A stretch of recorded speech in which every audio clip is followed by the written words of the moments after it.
as you've mentioned, I'm sitting here with John Wallington. He's the new CEO. He's been on the job for just 2 months, and quite a dramatic 2 months. John, thanks so much for joining us this morning.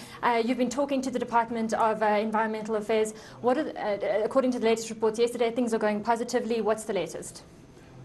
Well, we're involved in intensive discussions with them. It's been a bit of a rebuilding program, rebuilding the trust between us as the company and the Department of Environment. You must understand that it is a sensitive area that we're in.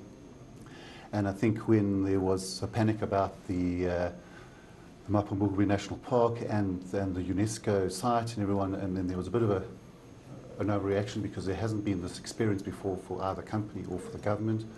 So it's been a different, I think it's been a new ballpark for everybody, and there's been a lot of learning curves in this area.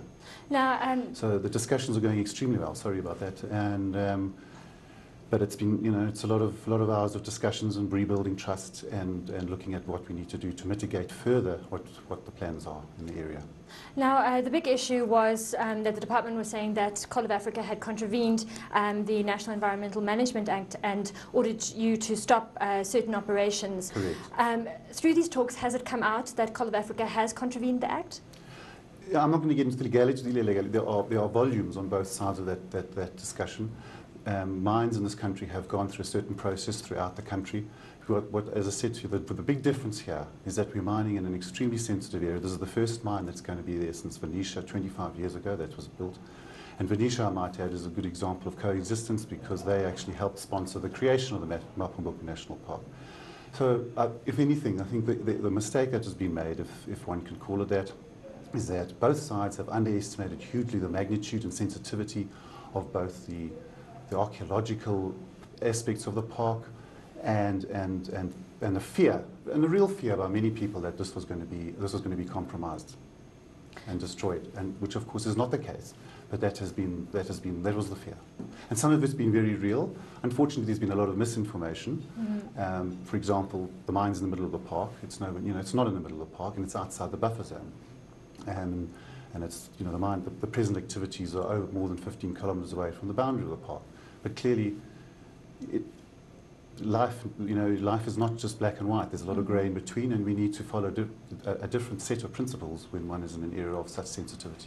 So what are the principles, what are the measures that one can take at this stage, considering that perhaps there were failures in the past on both sides?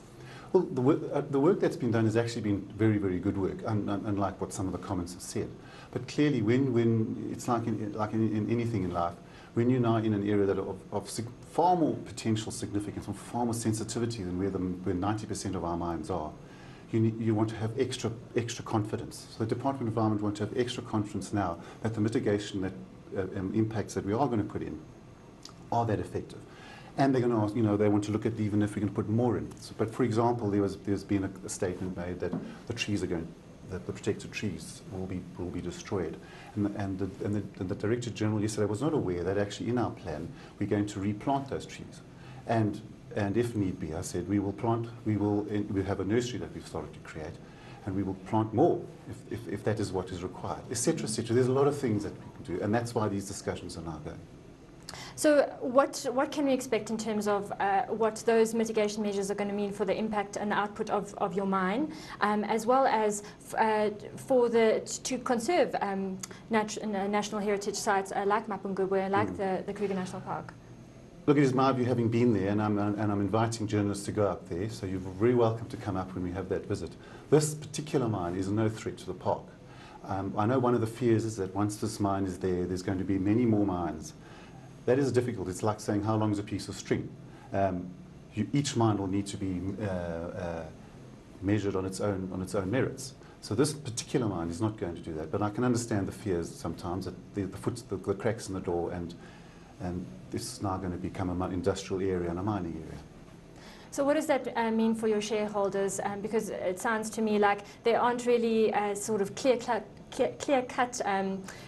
tangible things that are being put in place right now. No, they are, and as I said, I think the discussion's now going. The first phase of my discussions with the Department of Environment has been to rebuild our trust and say, right, we need to interact with you seriously, and we are now doing that. And I have no doubt that we can come to a solution. They want to come to a solution. This country, I've just read that the Minister of Finance is saying we need 6 or 7% growth. I can't see how a country with our unemployment rate and our very low growth rate can just pass these kind of projects by. We need to have a coexistence, and I certainly intend to contact all these groups and say, let's work together. If you want to get involved in our rehabilitation process, get involved in what we're doing. Give us advice on as we move along. So this country desperately needs mining and ecotourism and conservation to work together. You can't just have one in the absence of other, particularly with an asset of this concept. This is a beautiful asset, so it's going to produce a lot of wealth for the country. Very quickly, John, I just want to ask your view. There's a lot of overhauling going on in the mining sector at the moment, and in terms of the Minerals Act. What does that mean for your business, very quickly? Well, I thought the statement from the Minister of the DMR the other day was very positive. They've recognised it. They want to fix it, and you know that was a very positive step. And as you know, we do have the mining right, and we do have an approved EMP through the DMR. So that is also very helpful, which she reinforced the other day.